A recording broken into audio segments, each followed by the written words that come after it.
오전의 말씀은 사도행전 24장을 보겠습니다. 오늘 본문의 말씀은 두 구절을 볼 텐데 사도행전과 디모데후서 4장 이렇게 두 구절을 보겠습니다. 우선 사도행전 24장 25절 한 구절을 읽겠습니다. 자, 이 구절은 그 당시의 총독이었습니다. 펠리스라고 하는 총독에게 사도 바울이 했던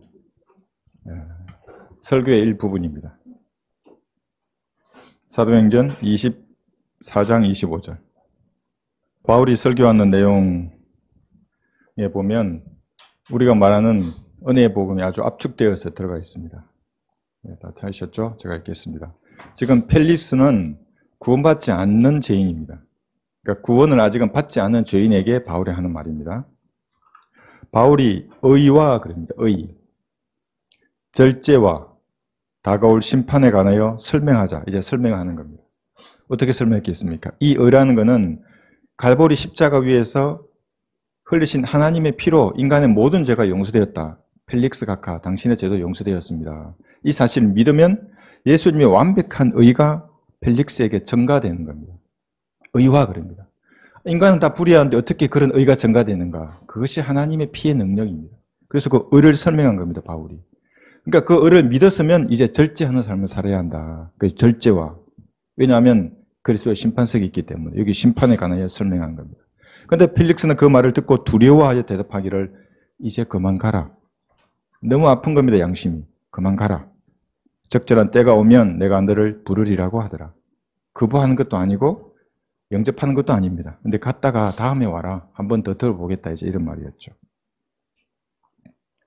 여러분, 이유 없는 무덤은 없습니다. 지옥에도 각양각색의 이유를 가진 사람들이 있습니다. 가장 마음 아픈 사람이 누구겠습니까? 하늘나라 문턱에 갔다가 하늘나라의 문고리를 잡았는데 이제 열면 됩니다. 들어가면 됩니다. 근데 지옥에 간 사람들입니다. 펠릭스가 그런 사람입니다.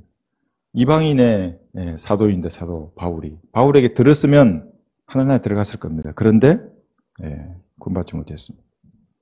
또 한 구절 보겠습니다. 데마입니다. 디모데후서 4장입니다.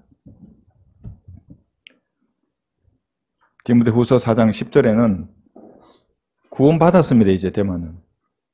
그 의가 전가됐습니다. 아, 예수님의 피가 내 죄를 용서했구나. 하나님 감사합니다. 구원받는 겁니다. 구원받았는데 절제하지 않는 겁니다. 똑같이 삽니다. 옛날으로. 그리고 그 1세기 로마의 활력의 세상으로 돌아가 버립니다.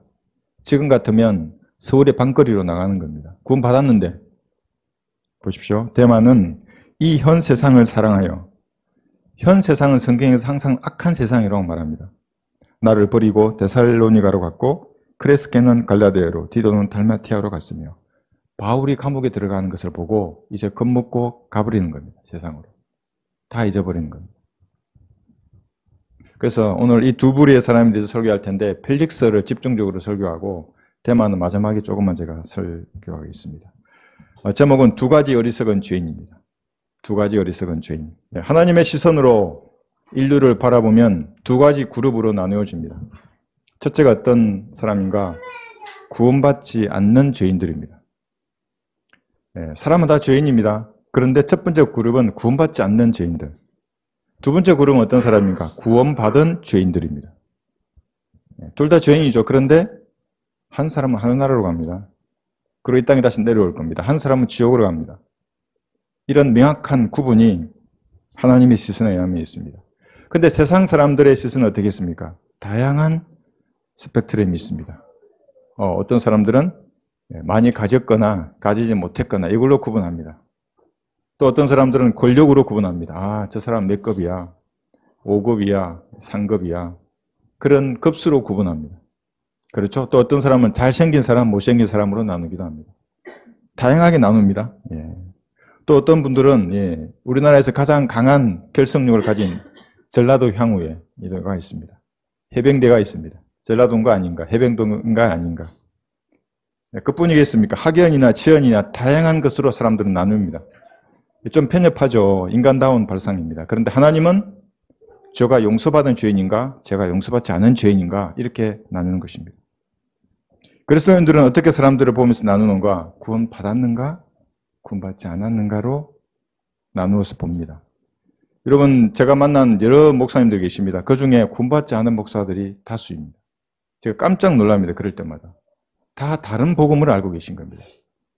회개하라만 알고 있는 겁니다.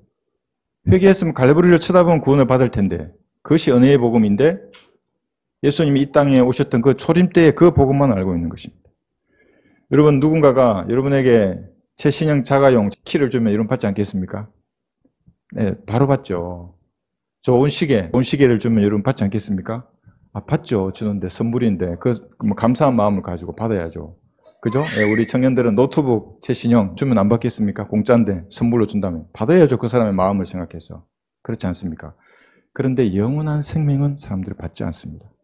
이상하지 않습니까? 영원한 생명인데 선물로 주는데 하나님의 마음이 어떻겠습니까? 받지 않으면. 받는 사람 얼마나 예쁘겠습니까? 여러분은 한번 바꿔놓고 생각해 보십시오. 아주 정성을 들여서 선물을 예쁘게 포장해서 친구에게 선물을, 야, 내 너를 생각해서 선물을 줬는데 필요 없어. 나도 돈이 있어. 그딴 거 나도 살 수 있어. 이러면 얼마나 이게 우정이 안 되는 거죠. 구원도 이런 겁니다. 영원한 생명은 선물입니다. 받는 사람은 저가 용서받은 죄인의 그룹에 들어가는 겁니다. 거부하면 자기 힘으로 살아야 합니다. 자기 힘으로 죄 문제를 해결해야 하고. 무엇이 사람들이 그리 가진 것이 많기에 착하고 선한 행위로 값을 주고 영생을 살려고 하는 것입니까? 이게 하나님이 보는 시각입니다. 영생은 오직 믿음으로 선물로 받는 것입니다. 믿음을 통해서. 팔지 않는 겁니다. 영원한 생명은. 판다면 그 값밖에 안 됩니다. 영생이 1억이면 1억 원어치의 값어치밖에 못하는 겁니다.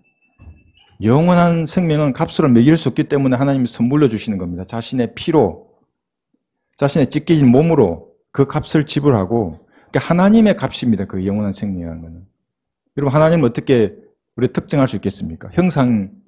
어떻게? 영원한, 무한하신 하나님이신데 그 값으로 마련한 것이 영원한 생명입니다. 그래서 성경은 너희가 믿음으로 말미암아 은혜로 구원을 받았으니 이것은 너희에게서 난 것이 아니요 너희의 행위가 아니라는 겁니다. 하나님의 선물이니, 이렇게 성경은 분명하게 말씀하십니다. 아무 육체라도 자랑하지 못하게 한다고 말씀하시는 거예요. 조금 더 정순하면 그리스도인들은 뭐냐면 이 보존된 말씀의 가치를 아는가, 그리고 이 말씀을 나누어서 공부하는가, 이제 이런 것으로 나눌 수 있습니다. 여러분, 구원받았는데 성장하지 않는 어른들을 한번 생각해 보십시오. 몸집은 20살 청년인데 사고는 2살로 해. 그거 어떻게 됩니까? 내가 우리 형제들 손잡고 다녀야 됩니까? 그러니까 교회를 10년, 20년 다녀도 아직도 구원의 복음을 잘 설명하지 못하면 이상한 일이죠. 아직도 마귀의 교리를 반박하지 못하면 이상한 겁니다. 초보적인 문제에 있어서. 30, 40일이었는데 사고는 1살, 2살 한다. 그러면 보살펴 줘야 할 사람입니다. 싸우는 군사가 되어야 하는데. 우리는 그렇게 또 나누어도 봅니다. 조금 더 정순하면 어떻게 되는가? 성경적 사역을 반대하는가? 성경적 사역을 파괴하려고 하는가? 이렇게 나눠볼 수 있습니다. 여러분, 지난번에 보셨죠? 어떤 부목사라고 하는 사람이, 어떤 인간이 우리를 죄를 짓는다 그러고, 우리의 사역은 엉터리라 그러고, 그렇게 말한 사람이 있었습니다. 우리는 금방 분류하는 거죠. 이 사람은 이상한 사람이다, 이렇게. 이 하나님께서 보시는 시각이 있죠. 두 부류의 사람은 예수님께서 못 박히셨을 때 중간에 예수님의 못이 박히고 왼쪽에 못 박힌 강도가 있습니다. 오른쪽에 못 박힌 강도가 있습니다. 똑같은 겁니다. 이렇게. 이것을 비유로 들면 두 사람 다 왼쪽이나 오른쪽에 있는 강도 모두 그의 안에는 죄가 있는 겁니다. 그러니까 죄를 용서받았거나 죄를 용서받지 못했거나 누구나 죄를 가지고 있습니다. 문제는 뭐냐면 그를 지옥에 보내는 그 위에 있는 죄가 용서받았느냐 용서받지 못했느냐, 이것이 중요한 겁니다. 용서받으면 왼쪽에 있는 강도는 낙원에 갔던 겁니다. 지금도 예수님의 자기의 구주로 영접하면 위에 있는 죄가 용서되는 겁니다. 비록 내 안에 죄가 있지만 하늘나라 가는 겁니다. 이 죄인은 자기 안에도 죄가 있고 그 머리 위에도 죄가 있는 겁니다. 그 위에 있는 죄 때문에 지옥에 가는 겁니다.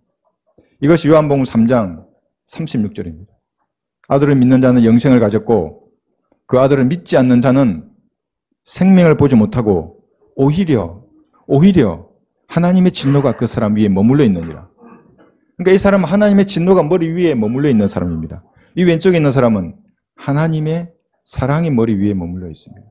어떻게 그 사랑을 받았는가? 선물로 받는 겁니다. 하나님의 프로포즈입니다. 제가 어제 거리 설교할 때 외쳤던 게 그겁니다. 왜 하나님의 프로포즈를 안 받아들이시냐고. 받으면 되는데 그 숭고한 사랑이 그렇게 대면하기가 그렇게 무섭냐고. 하나님의 진노를 머리 위에 이고 사는 이 사람이 본문에 등장하는 이 펠릭스 총독입니다. 용서받지 못한 죄인의 이 전형적인 모습을 이 총독을 가지고 있습니다. 제가 본문을 다시 한번 읽겠습니다. 잘 한번 들어보십시오. 바울이 의와 그럽니다.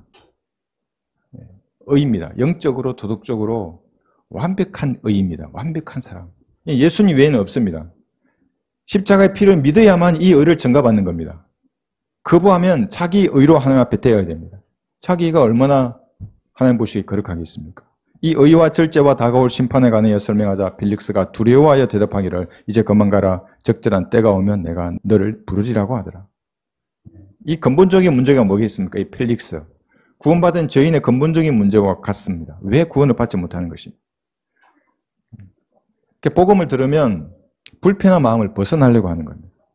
불편한 겁니다. 지금까지 자기가 생각해온 가치관과 너무나 다르고 또 자기 속에 있는 은밀한 것들을 드러내야 하기 때문에 그렇습니다. 찔림을 주는 것입니다. 바울의 설교는 너무나 명확했습니다. 그 의를 갖지 못하면 지옥에 간다는 겁니다. 하나님의 거룩하심에 완벽한 분입니다.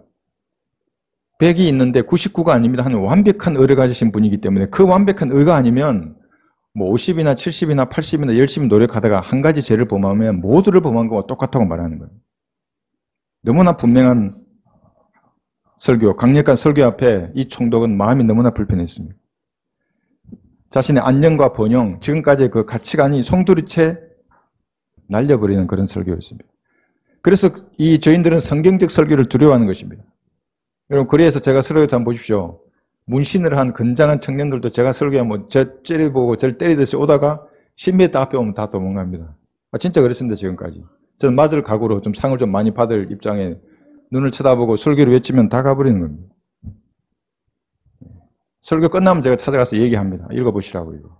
그 담배를 입에 꼬나물고 째려봅니다. 이렇게. 읽어보시라고. 다 받지 않냐고, 딴 거. 왜 이건 안 보려고 그러냐고. 겁난 거 아닌데 왜 도망가 버리냐. 들어보시고 읽어보시라고. 그래서 선택하시라고 제가 얘기를 합니다. 우리가 복음을 전할 때도 죄인들은 이와 유사한 반응을 보이는 것입니다. 정직하게 진리와 대면하면 누구든지 구원을 받습니다. 정직한 사람은 구원을 받는 겁니다. 그 숭고한 사랑을 왜 안 받아들이는 겁니까? 정직하면 받아들이게 되어 있습니다. 여러분, 그 독일에서 있었던 간증 들으셨죠? 이른 아침에 이 독일에 있는 이 복음 전도자 여전사가 자전거 타러 나갔다가 노 신사가 벤치에 앉아 있는 겁니다. 2차 대전을 참전했던 용사입니다. 그 노 신사는. 여러분, 독일군 잘 모르시죠? 제가 전문이 독일군 연구하는 거였는데. 근데 그 전쟁에 참전했으니까 얼마나 많은 참혹한 것들을 받겠습니까? 민간인들이 죽고, 어린 아이들도 죽고. 그래서 그 이제 노 신사에게 우리 이 책값비 전도지 이걸 이제 준 겁니다. 이렇게 한번 읽어보시라고. 하나님께서 주시는 아주 기쁜 소식이 여기 있습니다. 이렇게 말을 건네는데 노 신사가 책값비를 던지는 겁니다. 그 자매에게. 던지면서 정말 그 항변을 합니다. 아주 수준 높은 무신론자입니다. 저는 근데 그 사람의 마음을 이해합니다. 저도 군인이었기 때문에. 그렇게 비참한 상황을 당하고 있을 때 침묵한 하나님이 전능하신 하나님이냐. 그 하나님 나하고 무슨 상관이 있어. 이렇게 되물은 겁니다.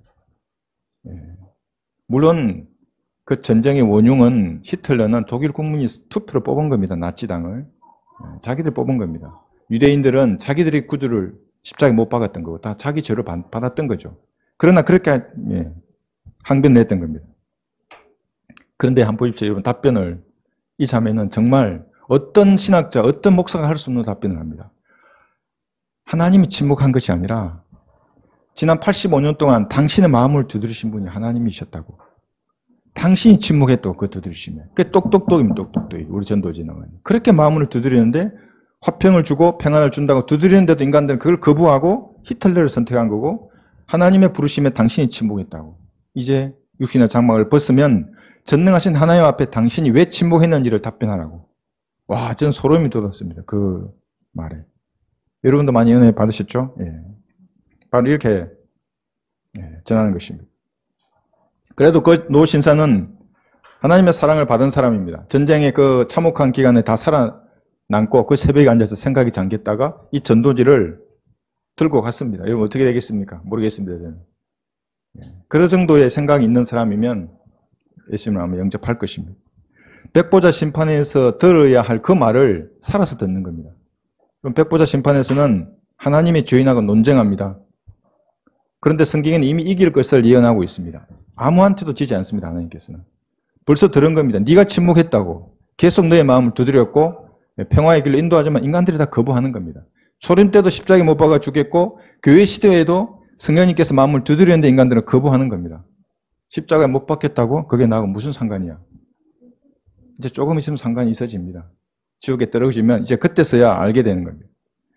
펠릭스는 이렇게 말하는 겁니다. 너희가 진리를 알게 되리니 그 진리가 너희를 불쾌하게 하리라. 이렇게 반응하는 겁니다. 펠릭스는. 독일의 노신사도 그렇고 구원받지 않는 모든 죄인도 진리를 들으면 불쾌해지는 것입니다. 왜냐하면 그의 양심을 말씀이 지적하기 때문에 그렇습니다. 너는 죄인이야. 죄의 삭선 사망이야. 죄의 대가는 반드시 지불해야 되는 겁니다. 예수님의 피가 그 죄를 용서해서 겸손하게 받아들이면 예수님을 구주로 영접하면 구원을 받는 것입니다. 그렇지 않으면 소망이 없다고 성경에 말씀하십니다. 너는 소망이 없어. 그런데 어떤 사람은 그러겠죠. 아니 나는 건강도 있고 돈도 있고 명예도 있고 인맥도 많아.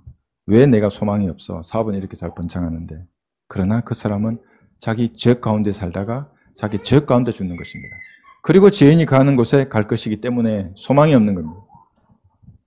그래서 죄인들은 이것을 싫어하는 겁니다. 은밀하게 무언가 남겨두고 싶어요. 비치신 하나님이 자기 마음을 비치지 못하게 하는 겁니다. 그냥 내버려 두면 됩니다. 비치면. 너는 죄인이냐? 네, 죄인입니다. 이러면 구원받을 수 있습니다. 너는 죄인이냐? 아닌데요. 이제 그때부터 논쟁하는 겁니다. 하나님하고. 펠릭스는 죄책감에 사로잡혔고 양심이 괴로웠습니다. 죄가 지적하는 그 정죄로부터 피할 곳이 없었습니다.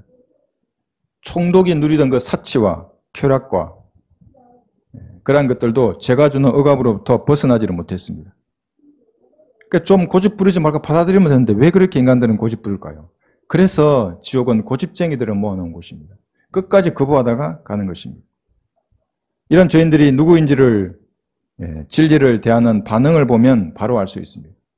종교를 강요하지 마세요. 이제 이렇게 여러분 복음 전할 때 많이 들었죠? 저는 기독교를 강요하려고 나가는 게 아닙니다. 거리에서. 예수님의 주신 수치를 짊어지고 저도 나가는 겁니다. 제가 거리에서 마이크 잡고 외치면 100명 중에 몇 명이나 좋아하겠습니까? 물론 가끔 음료수 들고 오시는 분이 있습니다. 그런데 대부분은 배우지 못한 사람으로 여기고 뭔가 정신이 돌아온 사람으로 여기는 겁니다. 광신자로 여기고. 그러나 저는 척은지심에 의해서 가는 겁니다. 예수님께서 전하라고 하셨기 때문에 나가는 거고. 왜 거리에서 시끄럽게 소리를 지르는가? 진짜 지옥을 확신하기 때문에 나가는 겁니다. 외치는 겁니다. 가지 말라고. 왜 감리교인, 가톨릭 교인, 이상한 사람들은, 종교인들은 지옥을 외치지 못하는 겁니까? 확신하지 않습니다. 그들은. 불교인들 확신하지 않습니다. 확신하면 외쳐야죠. 자기만 좋은 데 가고 그럼 다른 사람은 지옥에 가라는 겁니까? 외쳐야 하는 것입니다. 이런 전도지 다시는 보내지 말아요. 이렇게 말합니다. 양심이 아프기 때문에 그렇게 말하는 겁니다. 그러니까 그러한 반응도 사실은 가망이 있는 사람입니다. 그냥 아무 대답이 없으면 끝나지만 무엇인가 뜨겁거나 차게 반응하는 사람에게는 가능성이 있습니다. 계속 말하는 겁니다. 그들에게. 행동으로 말하고 내 입술로 말하는 거예요. 지금 사도행전 24장에 나와 있는 이 총독이 자유인인가 감옥에 있는 바울이 자유인인가. 바울은 2년간 감옥에 갇혔습니다. 바울이 자유로웠습니다. 여기 14, 16절을 보시면 사도행전 다시 24장에 가시면 왜 자유로웠겠습니까? 바울이 양심이 깨끗하고 양심이 찌르는 게 없습니다. 예수님의 피로 이 양심이 씻겨지면 이제 자유롭습니다. 양심이. 하나님 앞에서도 자유로운 겁니다. 내 안에 비록 죄가 있지만 그 피가 씻겼다는 그 믿음은 하나님 앞에서도 자유로운 양심을 가집니다. 14절부터 보시면 그러나 이것을 당신께 고백하오니 즉 그들이 이단이라고 하는 그 도를 따라서 내가 내 조상들의 하나님을 섬기고 율법과 선지서들에 기록된 모든 것을 믿으며 의인과 불의한 자에게 다 죽은 자의 부활이 있게 되리라는 소망을 저 사람들 스스로 받아들이고 있듯이 나도 하나님을 향하여 가지고 있나이다. 부활의 소망이 없다면 여러분도 펠릭스와 같은 사람입니다. 저도 마찬가지고. 더 불쌍하죠. 그들은 먹고 마시고 놀면서 자기들이 원하는 것을 성취하면서 살아가지만 우리는 절제하지 않습니까? 부활의 소망이 없다면 우리가 더 불쌍한 사람들입니다. 무덤에 잠든 묘지들은 여러분 공동묘지 한번 지나가 보십시오. 둘 중에 하나입니다. 소망이 있는 묘, 소망이 없는 묘. 소망이 있는 묘는 다시 살아납니다. 누가 그렇게 말합니까? 성경이 기록하니까 믿는 겁니다. 광신자가 아니고. 그리스도인은 이 부활의 소망을 가진 사람입니다. 이게 16절에서. 그래서 이 소망 때문에 그럽니다.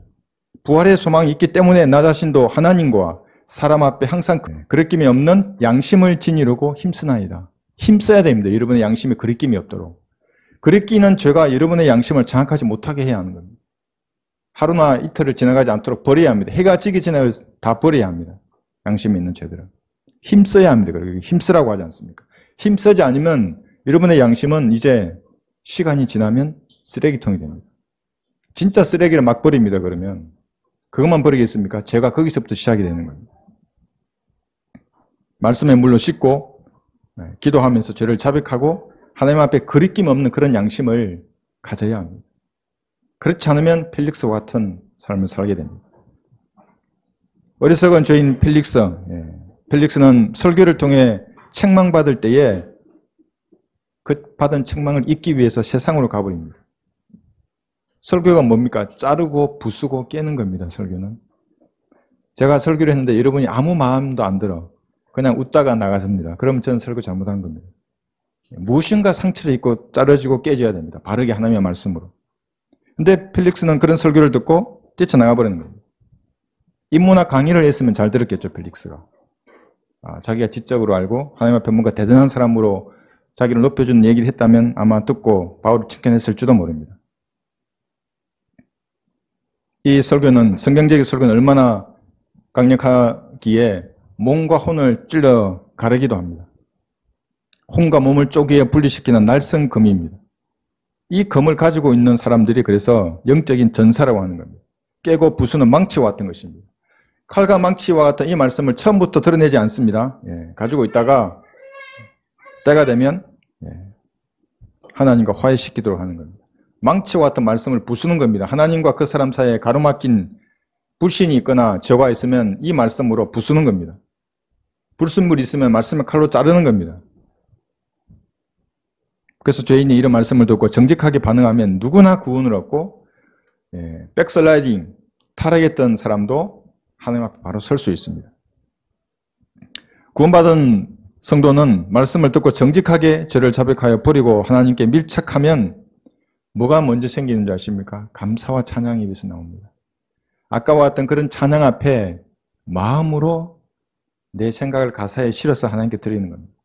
그때 주는 기쁨은 어떤 세상의 것하고 바꿀 수 없습니다. 그래서 손수건을 준비하라고 제가 처음에 헌신하고 교회로 갔는데 하나님이 마음속에 그 말을 아직도 생생하게 기억하는 겁니다. 종교인과 그리스도인의 차이입니다. 그리고 복음을 전할 능력을 주십니다. 여러분 교회 오라는 말 하지 않습니다. 교회 오면 우리가 어떻게 다 수행합니까? 일주일에 100명씩 300명씩 구령하는데 그거 어디에 다 수행합니까? 벌써 3,000명이 넘었는데 복음을 정확히 전하고 그 가운데 진리를 사모하는 사람이 있으면 이제 여러분 양육할 수 있습니다. 같이 섬기면 좋죠. 하나님을 섬기면. 은혜의 복음을 전하는 것입니다. 그러니까 감사와 찬양 가운데 있으면 그것이 내 행동으로 복음 전파로 이렇게 드러나게 됩니다. 구원을 거부하는 이 고집장이 펠릭스는 설교가 주는 책망과 찔림을 잊기 위해서 다시 세상으로 가버립니다. 총독이 주는 그 사치와 부유함을 누리러 가버리는 거예요. 그러니까 100에 다다라야 구원을 받는다고 하면 설교를 듣고 한 50주 모았을 때 다시 세상으로 가서 이거 다 씻어버리는 겁니다. 세상으로 나가면 뭐가 있습니까? 일상이 있습니다. 청소해야 되고 빨래해야 되고 밥해야 되고 또 직장에 가서 우왕 자왕 아웅다웅 하면서 열심히 또 해야 됩니다. 또 집에 오면 또 그런 일이 되풀이 됩니다. 거리에는 차들이 돌아다니고 가끔 연예인들 보면 어떻게 합니까? 평화롭게 웃습니다. 마치 천국에 온 듯이. 연예인 중에 인상 쓰는 연예인 보셨습니까? 가끔 그런 사람도 있지만 결국은 다 웃는 겁니다. 그거 보면 희석돼 버립니다. 50까지 왔다가 다시 0이 되고. 헌신할 마음도 마찬가지입니다. 100까지 가면 헌신인데 한 50까지 이제 헌신해야지 한 70까지 가서 TV 탁 틀어놓고 무슨 뭐 이상한 인간들 나와서 떠들고 웃고 뭐 오빠 어쩌고 이런 말 들으면 그냥 다시 영이 됩니다, 이게. 어디에 새 예루살렘이 있습니까, 그게? 불못이 어디에 있고 지옥은 어디에 있습니까? 하나님의 말씀은 어디에 있습니까? 갈보리는 어디에 있습니까, 그게? 다 잊어버리는 겁니다. 그걸 한 이틀, 3일, 1주, 2주 지나면 똑같습니다. 필릭습니다. 그냥. 마가복음 4장 19절. 이 세상 염려들과 수많은 염려가 있습니다. 근데 비슷비슷합니다. 저 사람은 행복해 보이고 아무 근심걱정이 없을 것 같습니까? 그렇지 않습니다. 대기업의 재벌도 근심하면 염려합니다. 재물의 속임수와 표현을 한번 잘 보십시오. 재물은 속이는 것입니다. 속임수와 다른 일들에 대한 욕심이 들어오는 겁니다. 욕심입니다. 말씀을 억눌러 열매를 맺지 못하게 하는 자들이요. 열매를 맺지 못하는 자들이요. 이렇게 말씀하십니다. 그러니까 여러분들이 그런 것에 눈길을 돌릴 때에는 여기 나와 있는 속임수와 욕심, 염려들이 뿌려진 말씀의 씨앗들을 억누르는 겁니다. 그러면 세상에 잡다한 것으로 가득 차버리고 뿌려졌던 생명의 말씀은 사라져버립니다. 그게 뭡니까? 공중의 새들이 와서 말씀을 먹어버렸다. 이렇게 말씀하십니다. 예수님께서. 여러분, 공중의 새는 마귀들입니다. 마귀들이 와서 여러분에게 오늘 마음밭에 뿌려진 말씀의 씨앗들을 먹으려고 합니다. 여러분, 그래서 TV를 탁 켜면 그 순간에 그대로 들어옵니다. 다 가져가 버립니다. 없습니다. 뭔가 싸게 날려고 하는데 없어져 버리는 겁니다. 죄인들은 항상 변명을 합니다. 여러분, 이유 없는 무덤이 없는 겁니다. 그런 무덤이 있겠습니까? 다 이유가 있죠. 죽음의 이유가 없는 게 어디 있겠습니까? 아직 예수님을 구주로 영접할 때가 아니다. 열심히 일해서 무엇을 성취한 다음에 예수님을 영접하겠다. 이렇게 말을 합니다. 그러나 인생은 5분 룰을 알지 못하는 겁니다. 갑작스러운 사고들 일어나면 보십시오. 너무나 안타까운 사고들이 너무 많습니다. 특히 교통사고들 보면. 그냥 잘 가고 있는데 25톤 트럭이 그냥 뒤에서 오면 어떻게 합니까? 앞에 또 트럭이고. 터널에서 사고 보셨죠, 여러분? 너무나 가슴 아픕니다. 그런 거 보면. 5분 룰을 알 수 못하는 겁니다. 아무도 미룰 수는 합니다. 안 됩니다. 여러분, 죽기 전에 마지막에 구원받은 사람은 단 한 사람밖에 없습니다. 역사상. 역사에 기록되어 있습니다. 그게 왼쪽에 있는 강도입니다. 나머지는 다 실패합니다. 다 내가 죽을 때 그래. 다 죄를 자백하고 그때 예수님 영접하고 뭔가 믿을게. 그런 시간이 주어지겠습니까? 여러분 보셨습니까? 차가 급발진해서 저수지에 빠졌습니다. 이 운전자는 해병대 출신입니다. 얼마나 운전을 잘하겠습니까? 근데 이거 왜 이러지? 문이 안 열리네? 그대로 죽는 겁니다. 안 열립니다, 문이. 물론 그 사람이 긴장하지 않고 차 안에 물이 가득 차면 이제 문 열립니다. 하면 되지만 인간은 그렇지 않습니다. 당황해서 그냥 이게 아무 생각 못 하는 겁니다. 그것이 인생입니다. 그러니까 때를 자기가 정할 수 없습니다. 복음을 들었을 때 영접해야 하는 겁니다. 어떤 사람은 또 예수님 영접하는 것에 대해서 너무나 하찮게 얘기합니다. 예수님을 영접하면 구원을 받는다고? 계명도 지켜야지. 회개도 하고 교회도 다니고 교회 돈도 내고 목사도 섬기고 구원하고 전혀 상관이 없습니다. 그러면 왜 갈보리 십자가에서 예수님 피 흘렸겠습니까? 그 피의 값어치를 100이면 또 나누는 겁니다. 그래, 11조가 10이고 목사가 10이고 뭐 교회가 그러면 예수님의 피의 보혈의 능력은 어떻게 되는 겁니까? 나중에는 없습니다. 한 50 될까 말까? 그것이 이단들입니다. 예수님의 피로 다 씻긴 겁니다. 사실은 믿으면 구원을 받는 겁니다. 이것이 종교개혁을 했던 그 사람이 이신칭의를 외쳤던 겁니다. 그런데 이 나라 교계에는 지금은 이행칭의를 외치고 있습니다. 그것이 제2의 종교개혁이라고. 거짓말들입니다, 전부. 마귀의 종들입니다.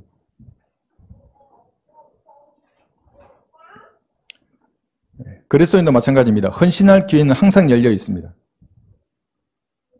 은혜로 구원을 받았으면 무엇인가로 하나님께 보답하는 삶을 사는 겁니다. 무엇인가로, 자신의 재능이나 은사로. 성김이나 물질이나 시간이나 어떤 것으로도 하나님께 보답하며 사는 것입니다. 이 영적 전쟁이 필요한 것을 자원함과 감사함으로 드리는 것입니다. 그러므로 형제들아, 내가 하나님의 모든 자비하심으로 너희에게 권고하노니 너희 몸을 하나님께서 기뻐하시는 거룩한 산제물로 드리라. 이것이 너희가 드릴 합당한 예배니라. 이 몸이 죽기 전에 하나님이 기뻐하시는 산제물로 드리는 겁니다. 죽은 제물은 원하지 않습니다. 살아있을 때 무엇인가 하나님 앞에 보답하는 겁니다. 어차피 몸은 죽을 것이고 썩거나 불에 태워져서 사라질 몸입니다. 죽기 전에 이 몸을 하나님이 기뻐하시는 산제물로 드리고 하나님께 영광을 돌려야 합니다. 그리스도는 개인의 능력으로 이 악한 세상에서 진리의 빛을 발휘할 수 없습니다. 그건 촛불과 같은 것입니다. 마귀의 세력이 그냥 불어버립니다. 불은 켜지죠, 이렇게. 개인의 능력으로 무엇인가는 할 수는 있습니다. 그러나 마귀의 세력이 불어버리면 그대로 꺼져 버리는 겁니다. 그러나 자기 몸을 하나님께 드리면 지혜와 용기를 주십니다.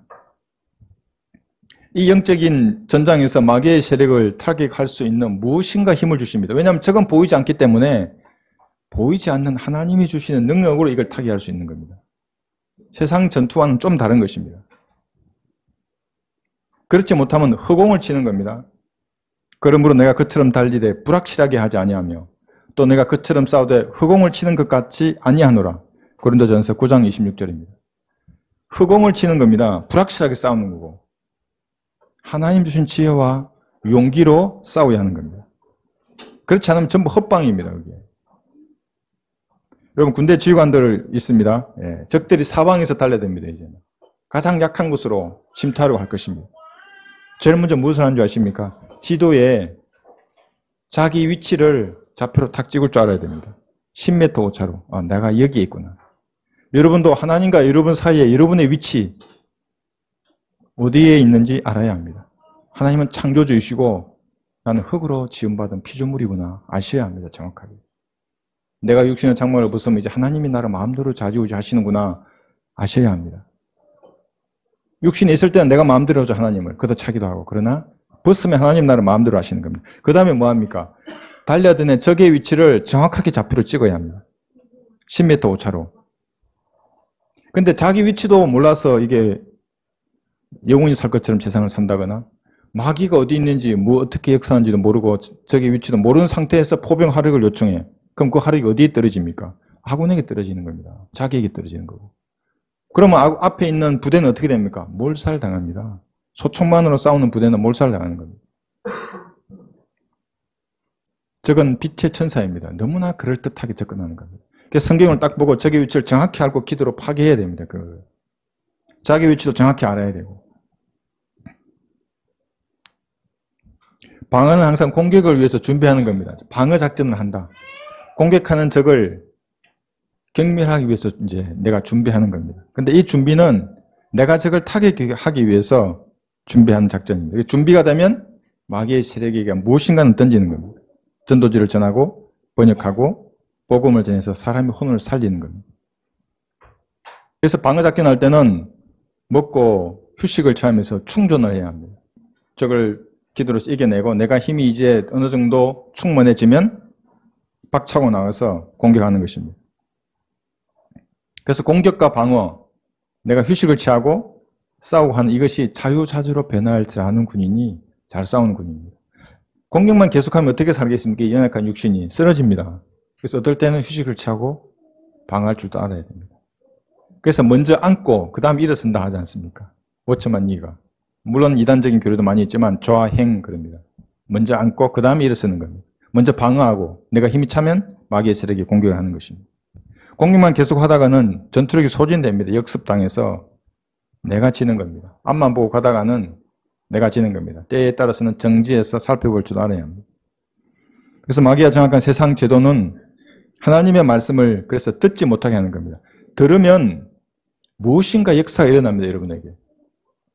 듣지 못하게 막는 것입니다. 수많은 재미있는 것들을 놓아줍니다. 요즘은 여러분 넷플릭스라는 거 보십니까? 네, 청년들 그런 거 많이 본다는데 영화, 드라마. 다른 것을 듣게 하는 겁니다. 다른 것을 보게 하고. 왜냐하면 여러분이 하나님의 말씀을 들으면 그것이 하나님께서 일하시는 반격작전의 준비기간이고 여러분이 충전하는 것이기 때문에 듣지 못하게 합니다. 그러자 사무엘이 말하기를 주께서 번제와 희생제를 주의 음성에 복종하는 것만큼 크게 기뻐하시겠나이까. 보소서 복종하는 것이 희생제보다 낫고 경청하는 것이 순종의 기름보다 낫나이다. 사무엘상 15장 22절입니다. 경청하는 것입니다. 그래서 말씀을 듣는 것에서 시작하는 겁니다. 낙심되고 어려우십니까? 말씀을 듣는 것에서 시작하는 겁니다. 그런데 마귀들은 수많은 가짜 성경을 출판해서 진짜 하나님의 말씀을 듣지 못하게 합니다. 여러분, 그러면 어떻게 되는 줄 아십니까? 종교인이 됩니다. 종교인이 되면 혼을 이겨오지 못합니다. 그러면 영적 전쟁에는 아무런 상관이 없는 사람이 됩니다. 그냥 살아가는 겁니다. 혼을 어떻게 이겨오는지도 모릅니다. 지옥으로 가는 수많은 길 중에서 수많은 길이 있습니다. 무신론자, 불가지론자, 철학자, 과학자. 가장 예쁜 길, 꽃으로 수놓아져 있고 예쁘게 닦아놓은 길이 뭔지 아십니까? 종교인의 길입니다. 새벽 기도로 닦여져 있고 11조와 헌금으로 닦여져 있고 자신의 봉사로 닦여져 있는 겁니다. 그 길이. 그냥 지옥으로 가는 겁니다. 그 사람들이. 여러분은 보존된 말씀을 들어야 하고 그래서 이 영적 전장의 선봉이 되어야 합니다. 하나님께서 사용하시는 종이 되어야 하는 거예요. 목사만 종 아닙니다. 모든 그리스도인들은 하나님의 종입니다. 다만 말씀을 공부해서 내가 이 날선 검을 자유자재로 사용할 줄 아는가 못하는가 이것이 관건입니다. 사용하지 못하면 자기가 다칩니다. 그래가지고 여러분 기도원에서 마귀 들린 사람이 그래서 많은 겁니다. 자기가 다친 사람들입니다. 전부. 말씀도 없지만. 그 다음에 들어도 깨닫지 못하게 하는 거예요. 말씀에 들었습니다. 잘한 거죠. 넷플릭스 안 보고 하나님의 말씀을 들었으면. 그런데 이 들은 말씀을 이제 깨닫지 못하게 하는 겁니다. 성경에 이렇게 말씀하십니다. 어찌하여 너희는 내 말들을 깨닫지 못하느냐. 예수님 직접 말씀하십니다. 왜 들어도 깨닫지 못하느냐. 이는 너희가 나의 말을 들을 수 없기 때문이라. 너희는 너희 아비의 마귀에게서 나와서 너희 아비의 정욕을 행하고자 하는도다. 그래서 거듭나지 않은 사람은 아무리 하나님의 말씀을 설명해도 들을 기회가 없습니다. 들을 수 없습니다. 자기는 모르지만 마귀의 자식이고 마귀를 아기로 섬기고 있는 사람이기 때문에 그렇습니다. 그래서 같은 설교 다른 반응을 보입니다. 똑같은 설교인데 어떤 사람은 설교에 은혜받고 헌신하고 하나님께 쓰임받는 종이 되지만 어떤 사람들은 아무런 일도 일어나지 않는 것입니다. 여러분 신천지의 그 총회장 이만희의 설교를 들어봤습니까? 저는 한 몇 초, 한 10몇 초, 20몇 초 들어봤습니다. 짜증나서 아주 죽는 줄 알았습니다. 그런데 그 설교에 아멘하고 자기 전부를 다 갖다 바치고 온 청춘을 다 바친 사람들이 있는 겁니다. 그렇죠. 마귀도 그래서 듣게 하는 겁니다. 자기 말을. 마귀의 교류들 지금도 막 풀리는 겁니다. 넷플릭스만 듣게 하는 게 아니라 이상한 이단 사이비 종교를 듣게 하는 거예요. 시편 49편을 한번 보겠습니다. 여기 존귀한 사람들이 있습니다. 여러분 보시기에 대통령 존귀해 보입니까? 국회의원 존귀해 보이십니까? 정치가들 중에 구원받은 사람이 몇 명이나 있겠습니까? 저는 거의 없다고 봅니다. 그래서 국회의원들이라고 하죠. 국회의원들. 없습니다. 그들은 권력이 목표인 사람들입니다. 하나님이 아니고. 사람이 종귀에 처해 있어도 존귀하죠. 그 사람들은 많이 가지고 누리고 하니까. 깨닫지 못하면 멸망하는 짐승들과 같도다. 하나님이 그들에게 말씀하시는 겁니다. 물론 그 사람들은 하나님의 말씀을 판단할 겁니다. 지금 이 말씀을 듣고 판단하겠죠. 그러나 하나님은 분명하게 말씀하십니다. 네가 깨닫지 못하면 너는 멸망하는 짐승들과 같도다. 여러분 제가 동물의 왕국 본다는 거 아시죠? 한번 보십시오. 동물들이 어떻게 죽어가는지. 야생에서. 인간도 그렇게 죽는 것입니다. 죽음의 순간에는 아무도 도와줄 수 없습니다. 가족도 도와줄 수 없고 부모도 도와줄 수 없습니다. 남편이나 아내도 도와주지 못합니다. 혼자 가야 합니다. 창조주 앞에. 우주를 창조하신 거룩하시고 공의로우신 분 앞에 서야 하는 겁니다. 저도 마찬가지고 여러분도 마찬가지입니다. 깨닫지 못하면 멸망하는 짐승과 같은 것입니다. 갈보리의 피를 깨달으면 됩니다. 받으면 되는 것입니다. 그러면 하나님 앞에 섰을 때도 아무런 두려움이 없습니다. 하나님의 피로 이미 값을 주고 산 사람이기 때문에. 여러분이 사로잡는 이런 마음을 어떤 지식이나 또 어떤 업무론도 있을 수 있고 어떤 가치관도 마찬가지입니다. 그것이 비성경적이면 하나님과 여러분 사이를 가로막지 못하게 해야 합니다. 구원받는 성도라면. 그것이 가로막으면 하나님의 빛은 바늘 기만한 구멍으로 들어오는 빛입니다. 태양처럼 빛나야 하는데. 그러니까 이 사람은 깨닫지 못하는 겁니다. 그걸 가로막고 있는 겁니다. 비성경적인 다 걷어내버리면 여러분 마음이 얼마나 환해지는지 알 겁니다. 말씀을 펴면 이게 깨달아지는 겁니다. 이게 너무 감당이 안 돼서 이 덮어놓습니다. 좀 이따 읽으려고. 그리고 다시 펴니다. 제가 20대 때 처음 이걸 하고 사람들은 내 얼굴에서 뭐 강체가 난다고 그랬습니다. 뭘 발랐냐고. 아니라고. 말씀을 발랐지. 내가 그게 안 돼서 이게 펴면 정말 감동이 이게 너무 다 깨달아지니까 말씀이 신약 성경에 나와 있는 로마서로부터 빌레몬서까지가 나누어서 공부했을 때 그 기쁨인 겁니다. 마귀도 군대이기 때문에 단계별 전술을 쓰는 겁니다. 이제 말씀을 깨달은 경우에 듣고 깨달아서 그 다음에 어떻게 하는지 아십니까? 잊어버리게 만듭니다. 그러니까 일선을 방어망이 있습니다. 모든 군대는 일선 방어. 공격하는 부대가 일선을 깼다고 좋아서 막 축하하면 이선이 그대로 가만두지 않습니다. 삼선 방어, 항상 삼지대로 방어를 합니다. 마귀도 마찬가지입니다. 말씀 못 듣게 하고, 근데 얘가 들었어. 근데 못 깨닫게 합니다. 근데 깨달았어. 그 다음 뭐냐면 잊어버리게 만드는 겁니다. 기억하고 암송하면 말씀이 여러분 안에서 진짜 역사하게 되는 겁니다. 여러분, 까먹는다는 말은 표준어입니다. 동사입니다. 두 가지 의미가 있습니다. 까먹는다. 진짜 뭘 먹는다 할 때 먹는다. 도시락을 까먹는다. 이렇게 쓰는 겁니다. 좋은 말이죠. 옛날 정치가 생각납니다. 여러분 학창 시절에 도시락 싸고 다니셨나요? 예, 저와 같이 같은 세대이신데, 예, 도시락을 까먹는다. 좋은 말이죠. 그런데 말씀을 까먹는다. 이건 말씀을 잊어버린다는 말입니다. 말씀 잊어버리면 안 됩니다. 그래서 암송하고, 네, 여러분이 덕에 있을 때는 내가 언제나든지 펼 수 있는 곳에 말씀이 펴져 있어야 합니다. 지나가다가도 다시 돌아와서 펴보는 겁니다. 갈라디아서나 에베소서나 로마서나 잠언이나 그 말씀이 여러분에게 역사하게 만드는 겁니다. 또 누가 누구를 깐다고 하는 이런 표현도 있습니다. 목사가 목사를 그렇게 까고 성도가 성도를 까고 판단하고 계속 그렇게 합니다. 비방만 합니다. 남을 뭐가 목사니 아니니 뭐 사이가 어떠니 저떠니. 그런 시간에 뭐 해야 됩니까? 여러분 말씀을 읽고 기도와 말씀과 한데 그하고 내가 일어서서 충전이 되면 나가서 마귀의 시래기가 뭔가 타격하기 위해서 나가야죠. 복음을 전하든가 전도줄 나눠주는가. 그런 시간은 그러기에도 부족한데 남에게 시간을 쏟아붓습니다. 이런 사람들. 어리석은 사람들이고 이 사람들은 말씀을 까먹은 사람들입니다. 잠언에 보십시오. 남이 무슨 잘못을 저지르면 나를 되돌아보라 그랬지 그 사람에게 돌을 던지라고 하지 않습니다. 자기를 되돌아보고 하나님과 나와의 사이에서 나에게 말씀하시는 것을 실행하는 겁니다. 그리스도인들. 구원받은 것을 잊고 사는 사람도 있습니다. 자기가 구원받았는데 까먹을 수도 있습니다. 구원은 쉽게 받는 겁니다. 그 순간에. 그런데 너무 세파가 험난해. 그래서 몇 년이 지나서 그러면 잊어버릴 수 있습니다. 그러면 다시 복음을 전하면 또 영접합니다.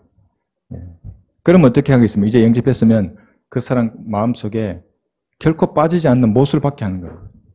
어제 제가 마지막 설교를 제가 적석에서 했습니다. 하나님의 숭고한 사랑이 뭔 줄 아냐고. 사람은 사랑에 반응하게 되어 있습니다. 질타나 막 이렇게 견책보다는 사랑으로 사람을 변화시키는 겁니다. 하나님도 마찬가지입니다. 저 같은 고집쟁이가 변화된 이유가 뭐겠습니까? 그 갈보리에서 흘리신 사랑입니다. 하나님의 사랑. 숭고한 사랑입니다. 자기 모든 것을 버려두고 이 땅에 나와서 벌레처럼 된 겁니다. 하나님께서. 그래서 성경은 보라 하나님께서 어떠한 사랑을 우리에게 주셔서 우리로 하나님의 아들들이라 불리게 하셨는가. 그 어떠한 사랑인지를 아는 겁니다. 그리스도인들은. 그러므로 세상이 우리를 알지 못하나니 이는 세상이 그분을 알지 못했기 때문이다. 그 숭고한 사랑을 알지 못하는 겁니다. 영화나 드라마에서 본 사랑이 전부인 줄 아는 겁니다. 다 변합니다. 남녀 간의 사랑도 변하지만 부모 자식 간의 사랑도 변합니다. 그리고 변하지 않는 사랑 보셨습니까? 다 변하는 겁니다. 그런데 하나님이 벌레와 같은 인간을 사랑하는 그 사랑은 변하지 않습니다. 갈보리의 사랑은 변하지 않는 겁니다. 그걸 받아들이는 사람에게는 영원합니다. 그 사랑이. 그러니까 깨달은 말씀을 이제 잊지 않는 사람이 있습니다. 이제 마지막까지 간 겁니다. 마귀는 뭐 하는가? 이제 불순종하게 합니다.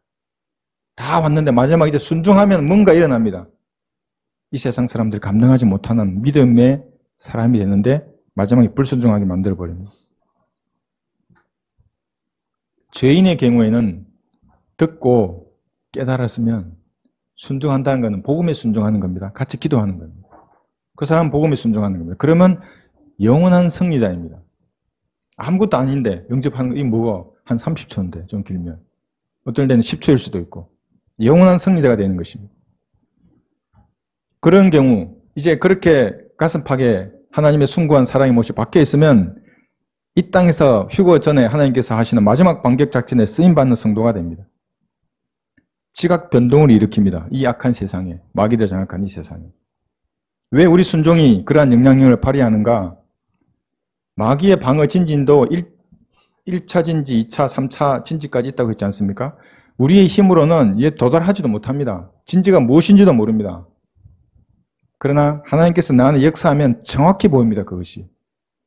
정확히 외치는 겁니다. 정확히 그 사람 마음판에 받고 하나님의 말씀을. 마귀의 중심이 뒤흔들리는 겁니다. 얼마나 부들부들 떠겠습니까, 마귀는. 그런데 하늘나라에는 기쁨이 있는 겁니다.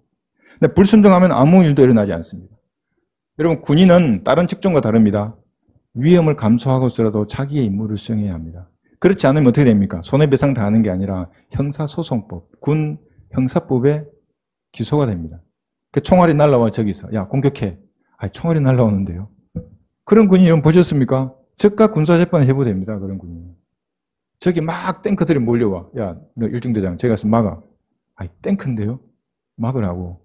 네 알겠습니다 하고 가야죠. 거기에. 거기서 뭐 다 따지고 이렇게 하면 그게 무슨 학자들이지 군인이겠습니까? 군인은 절대 복종합니다. 상관과 같이 움직이는 겁니다. 그리고 일중대장이 가면 상관은 일중대장이 잘 싸울 수 있도록 상급부대 활용을 분명히 때려주는 겁니다. 믿고 나가는 겁니다. 예수님께서 여러분 가라. 복음을 전파하라. 네 알겠습니다. 한 가보십시오. 무슨 일이 일어나는가. 그래서 복음을 외쳐라. 한번 외쳐보십시오. 몰라도 무슨 일이 일어나는가.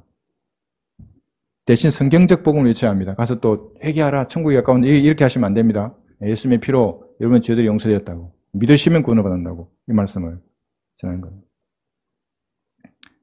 또 순종한 어떤 일이 부산에 있었습니다. 어떤 집이 있는데 이분이 이제 집의 문을 어떻게 열고 할머니에게 복음을 전하고 구원을 받았습니다. 할머니 들어오라고 해서 그 집에 이제 들어갔습니다. 그런데 그 집에는 할아버지가 방 안에 누워 계신 겁니다. 아직 90이 가까운 할아버지가 연루에 누워 계신데 두 분은 교회를 다니신 분이랍니다. 복음을 전해도 되겠는가? 이분이 여쭤봤습니다. 전해도 된다고. 근데 할아버지 방에 들어가니까 이제 진짜 죽음의 냄새가 납니다. 할아버지는 입이 이제 이렇게 있고 숨을 붙어 계십니다. 다 알아는 보고. 그러니까 무릎 꿇고 앉습니다. 한쪽에 이 복음을 전하는 분이 앉고 한쪽에 그 할머니가 무릎 꿇고 앉고. 복음을 전합니다. 여기 나와 있는 것대로. 여기. 어르신의 인생이 뭐겠습니까? 이렇게 바람처럼 이렇게 지나왔습니다. 이제 육신의 삶을 벗어야 할 때입니다. 죄의 삭선 사망인데 저희는 반드시 지옥에 가는 겁니다. 그런데 하나님의 피로 이 죄가 용서되었습니다. 그분이 예수님이십니다. 부활하셨습니다. 그분 구주를 영접하시면 지옥에 가지 않습니까? 않습니다. 영접하시겠습니까? 영접하겠다. 고개를 끄덕이라면 끄덕이다. 그럼 따라하는 겁니다. 위대하신 하나님, 따라하는 거예요. 위대하신 하나님, 나는 죄인입니다. 다 따라하시는 거예요. 따라하고 할아버지 눈에서 눈물이 흐르는 겁니다. 네. 구원의 확신을 가지시는 겁니다. 이것이 순종하는 그리스도입니다. 마귀의 세력이 그 집안을 장악했죠. 이제 마귀는 승리하는 줄 알았겠지. 이제 할아버지 돌아가시면 지옥으로 가는 겁니다. 그 순간에 구원받은 겁니다. 아마 십자가 왼쪽에 박혔던 그 강도 다음에 아마 일 겁니다. 죽음 직전에 구원받은 사람입니다. 그렇게 쓰임을 받게 되는 것입니다. 순종하는 주님의 군사입니다. 총독 펠리스는 유대인 여자와 결혼했던 사람입니다. 그러니까 펠리스는 이렇게 생각했을 겁니다. 유대인들은 당시 예수님을 어떻게 생각했냐면 동정녀에서 탄생했다고 하니까 간음을 통해서 난 사생아를 본 겁니다. 예수님을. 유대인 여자도 그렇게 아마 말했을 겁니다. 필릭스에게. 그러니까 필릭스 입장에서는 사도 바울이 말하니까 이 말을 받아들이면 예수님을 영접하면 어떻게 됩니까? 가정이 파탄나는 겁니다. 그러니까 복음을 듣지 않는 겁니다.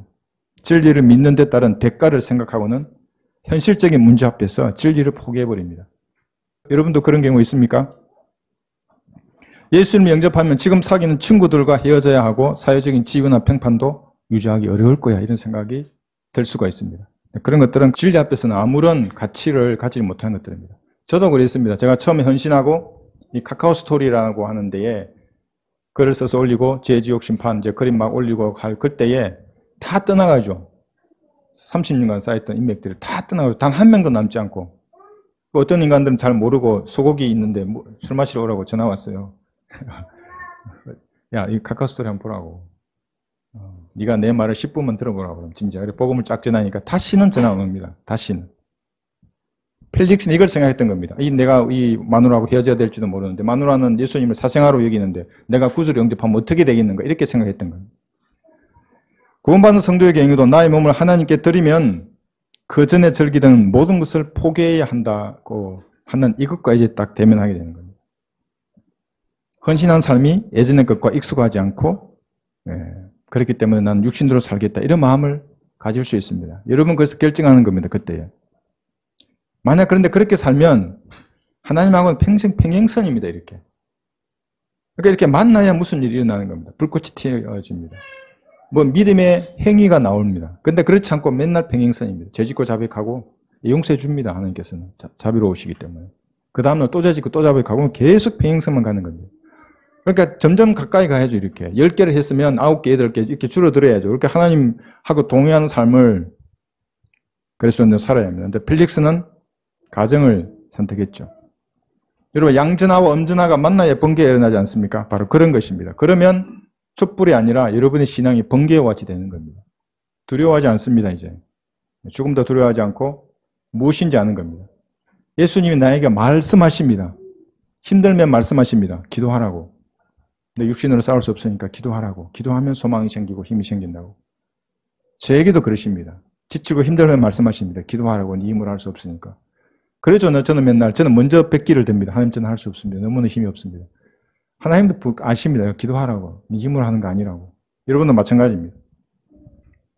불쌍한 필리스 성도는 구원받기 위한 더 좋은 때를 기다렸습니다. 적절한 때가 오면 내가 너를 부르리라 이렇게 말하면서 돌려보냈던 것입니다. 예수님 영접하지 않으면, 성경적대로 믿는 그리스도인이 되지 않으면 세상에 박수갈채는 받을 수 있을지 모르지만 하나님께서는 인정하지 않는 것입니다. 세상 사람들은 선하고 멋진 사람, 중년의 멋쟁이 뭐 이렇게 부를 수도 있습니다. 그런데 그들과 함께 지옥으로 가는 것입니다. 나중에 다 지옥에서 해명해야 할 겁니다. 너는 왜 복음을 안 전해서 나한테? 너 들어봤잖아. 그럼 얼버무릴 겁니다. 영원히. 여러분도 하나님의 말씀과 멀어지면 세상 사람들이 좋아할 것입니다. 멋쟁이야 뭐 이렇게. 아주 핸섬한데. 그러나 여러분이 가진 부활의 소망은 갈수록 퇴색하는 겁니다. 결국엔 어떻게 되는 줄 아십니까? 쓰레기통에 찌그러진 콜라 캔 보셨습니까? 콜라 캔 먹고 나면 탁 압축하지 않습니까? 쓰레기통에 버려진. 그리스도인이 그렇게 되는 겁니다. 왜냐하면 마귀는 더 노립니다. 이제 진리를 알았기 때문에.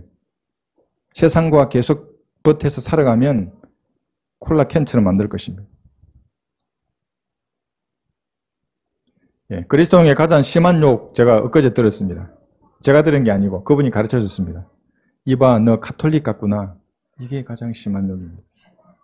종교라는 기계의 부품이구나 이 말입니다. 그 사람들은 사람이 만든 빵이나 포도주가 진짜 예수님의 실체가 된다고 가르칩니다. 마태복음 1장을 보겠습니다. 그러니까 마술을 믿는 인간들입니다. 그 사람들은. 진짜 빵과 포도주가 진짜 예수님 되지 않습니다. 예수님은 빵이나 포도주로 재림하지 않습니다. 그 몸을 그대로 재림하시지. 마태 1장 21절에는 이렇게 말씀하십니다. 우리가 구원을 받을 때 어떤 분을 영접해야 하는지를 잘 나타내줍니다. 1장 21절 보시면 그녀가 한 아들을 낳으리니 너는 그의 이름을 이 그라고 말합니다. 예수로 하라. 이는 그가 자기 백성을 그들의 죄들에서 구원할 것이기 때문이라고 합니다. 인격체를 가지신 예수님을 말하는 겁니다. 구원을 받을 때는 이분을 영접해야 하는 것이지 어떤 행위하고는 전혀 상관이 없습니다. 그래서 제가 글을 소개할 때마다 외치는 게 이겁니다. 그 아들이 있는 자는 생명이 있고 그 아들이 없는 자는 생명이 없느니라. 예수님을 영접해야 하는 겁니다. 모셔드려야만 생명이 있는 것입니다. 어리석은 펠릭스는 바울을 보고 돈을 원했습니다. 여기 26절 한번 보십시오. 사도행전 24장 26절. 많은 사람들이 구원을 막는 것 중 하나가 돈에 가는 것입니다. 사도행전 24장 여기 26절에 보시면 펠릭스가 돈도 많을 텐데 바울이 감옥에 갇혀 있는가 네가 돈을 주면 내가 너를 풀어주겠다.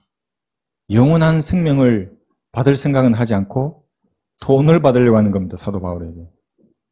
26절 그는 또한 바울이 자기에게 돈을 주리라고 바랬는데 그러면 그를 놓아주려고 하였더라. 그런 연유로 그를 더 자주 불러서 함께 이야기하더라.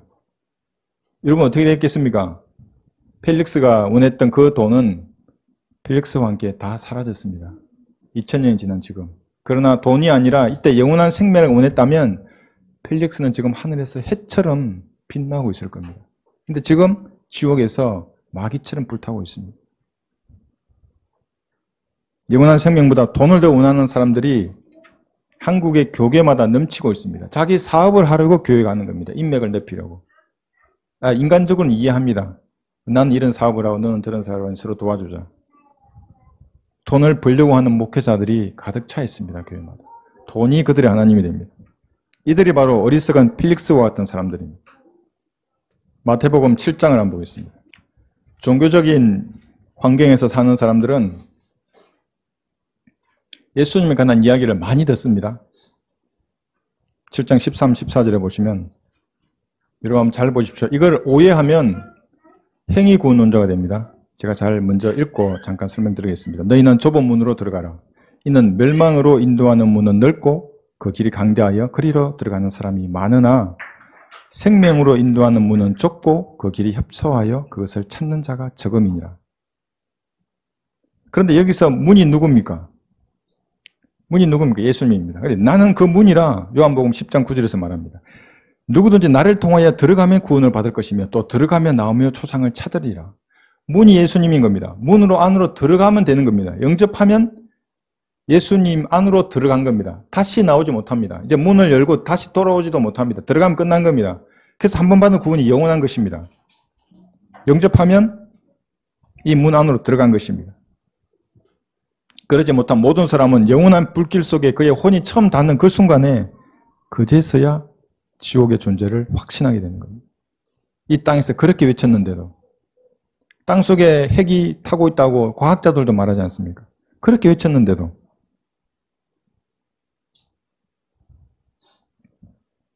예수님은 이제 구주를 영접했다면 이제는 하나님의 자녀로 살고 있는가, 이것이 중요합니다.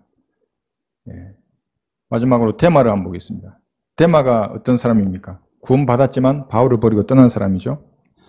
이 로마의 활락을 더 원했던 사람입니다. 펠릭스보다는 똑똑했죠. 펠릭스는 끝내 구원을 못 받았지만 구원을 받았지 않습니까? 그러나 데마는 세상으로 나간 순간 복된 소망이 희미해져 버렸습니다. 디도서 2장 13절. 지금 이 말씀이 내 마음속에 감동을 주는 게 성령께서 쓰신 책이고 내 안에 성령께서 들어와 계시기 때문에 감동을 받는 겁니다. 그 복된 소망, 곧 위대한 하나님이신 우리 주 예수 그리스도의 영광스러운 나타나심을 기다리게 하셨습니다. 복된 소망을 기다리게 하는 이것이 퇴색해버리는 겁니다. 세상으로 가면 없어집니다. 이게 어떤 사람입니까? 예 아버지 가겠습니다 하고 가지 않는 사람입니다. 예 아버지 일하러 가겠습니다 하고 땡땡이처럼 놀러 가버린 겁니다. 다 까먹어버린 겁니다. 1세기 로마의 활락에 빠진 사람입니다. 여러분들은 여러분의 생각을 지배하는 것에 따라서 결정을 내리며 살아갑니다. 가장 사랑하는 것에 따라 결정을 내리는 겁니다. 근데 그것이 진리이면 좋지만 진리가 아니면 그것은 망하는 것입니다. 지옥에까지 낮아집니다. 데마는 구원을 받았지만 바알과 함께 죽을 준비가 되어 있지 않았던 사람입니다. 여러분, 그리스도인이라는 것은 내 구원을 받고 영원한 생명을 얻었다, 죽을 준비가 된 사람들입니다. 그래서 자유함이란 말은 죽음까지도 초월하는 겁니다. 곰곰이 생각해 보십시오. 내가 오늘 죽는다. 그럼 내가 두려운가 두렵지 않은가? 구원에 확신이 있는가 없는가? 이게 점검해 보는 겁니다. 바울은 다가오는 겨울 앞에서 추위에 떨었습니다. 그래서 외투를 가져오라고 하는 겁니다. 굶주렸습니다. 감옥에서. 근데 데마는 로마의 거리로 나가서 활락에 빠졌던 것입니다. 여러분은 펠릭스 같은 어리석은 죄인은 아닙니다. 그러나 데마처럼 세상을 사랑해서 자신을 사신 주를 배신해서는 안 됩니다. 다시 또한 그곳으로 떠나는 어리석은 죄인이 되지 않기를 바라겠습니다. 여러분 기도하십시오. 기도하실 때 여러분 구원을 받는 것은 너무나 쉬운 겁니다. 마음으로 결정하시면 됩니다. 예수님을 자기 구주로 영접하는 것입니다. 기도하시면 됩니다. 하나님, 나는 죄인인데 나 같은 죄인을 십자가의 피로 용서해 주셔서 감사합니다. 지금 제 안에 들어와 주십시오. 저를 구원해 주십시오. 이렇게만 해도 구원받는 것입니다. 진지하게 대신. 그리고 여러분의 마음이 어디에 있는지를, 과연 내가 하나님께 마음을 두고 살아가는가, 내가 세상에 마음을 두고 살아가는가 다시 한번 생각해 보시고, 어리석은 죄인 펠릭스는 아니지만 데마처럼 살지 않고 끝까지 이 진리를 고수하는 여러분이 되시기 바랍니다.